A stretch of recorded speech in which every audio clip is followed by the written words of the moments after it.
Hello bachcho. So let's read this question. Question says that a student uses a simple pendulum of exactly 1 meter length to determine g, the acceleration due to gravity. He uses a stopwatch with the least count of 1 second for this and records 40 seconds for 20 oscillations. For this observation, which of the following statement is or are true? It means that this question may be multiple choice. तो इसमें सबसे पहली चीज जो हम यहाँ पे mention करेंगे वो क्या है, हमारा की कॉन्सेप्ट। तो जो की कॉन्सेप्ट है वो सिंपली क्या हो जाएगा, time period of pendulum. This one is simply time period of pendulum. अब इसको हम आगे फर्दर सॉल्व करते हैं। हमें पता है जो इन जनरल जो टाइम पीरियड होता है, this one is 2 pi root over of L by. और यहाँ पे हमारे पास गिवन कुछ डाटा है जिसमें हम देखते हैं जो यहाँ पे क्या है, 40 सेकंड के जो 20 ऑसिलेशंस का जो टाइम पीरियड है वो 40 सेकंड है। तो बेसिकली टाइम पीरियड क्या हो जाएगा, टाइम पीरियड 20 ऑसिलेशन के लिए 40 सेकंड है, तो एक ऑसिलेशन के लिए 40 second divided by 20 oscillations which is equal to 2 second. तो सिंपल टाइम पीरियड तो हमारा 2 सेकेंड आ जाएगा।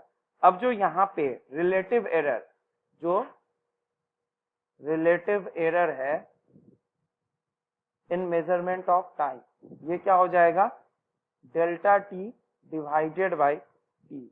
और ये किसके बराबर है, 1 सेकेंड बाय 40 सेकेंड। क्यों, नंबर ऑफ कितने टाइम किया गया, 40 सेकेंड, और लीस्ट काउंट कितने का है, 1 सेकेंड। तो रिलेटिव एरर कितना आ जाएगा, 1/40।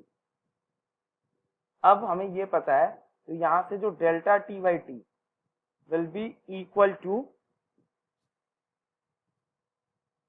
Delta small T divided by T. अब यहां से जब हम डेल्टा टी कैलकुलेट करेंगे तो डेल्टा टी क्या आ जाएगा, T into small delta T divided by T. अब डेल्टा टी बाई टी 1/40 था, टी कितना है, 2 है, तो this is 1/40 which is equal to 0.05 second. तो कौन कौन सा ऑप्शन अभी तक आ चुका है हमारे पास, तो basically error delta T in measuring T time period is 1 second, ये तो गलत है। तो पहला ऑप्शन तो हमारे पास करेक्ट आ गया है। अब percentage error in the determination of g निकालना है। तो यहाँ से हमारे पास रिलेशन क्या है, टाइम पीरियड जो होता है 2 pi root over of L by जी होता है। तरफ दोनों तरफ स्क्वायर कर देंगे, T square equal to 4 pi square L by जी। यहाँ से जो जी की वैल्यू आ जाएगी, this is simply 4 pi square L divided by T square. तो delta G by ji into 100 is equal to क्या हो जाएगा, delta L by L plus 2 delta T by T into 100 को मल्टीप्लाई किससे करेंगे, 100 से। अब डेल्टा एल बाई एल ये हमारे पास क्या है,